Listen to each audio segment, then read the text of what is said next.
Hoy! Ano? Puro ka na napasarap? Ano pa yun, Nay? At saka hindi ako nagpapasarap. Gumagawa ko ng assignment na yun. At talagang pinasa mo pa talaga sa kapatid mo yung inutos ko sa'yo. Tigas ng mukha mo. Ayun yung kapatid mo, nilalagnat. Eh anong gusto mo, Nay? Humito ako sa pag-aaral, ha? Tapos hindi mo papakilusin ang bunso mo? Sana hindi niyo na lang ako pinag-aral. Hindi na lang dapat ako nag-aral. Walang hiya ka talaga.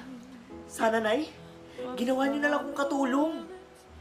Kasi ako, Nay, may pangarap ako. May pangarap ako para sa atin. Kaya ako nagsisikap mag-aral. Anong gusto niyong gawin ko? Pag hindi naman ako nag-aral, may masasabi kayo sa akin. Alam niyo, Nay, pagod na ako. Lumayas ka dito, kahit hindi mo na sabihin.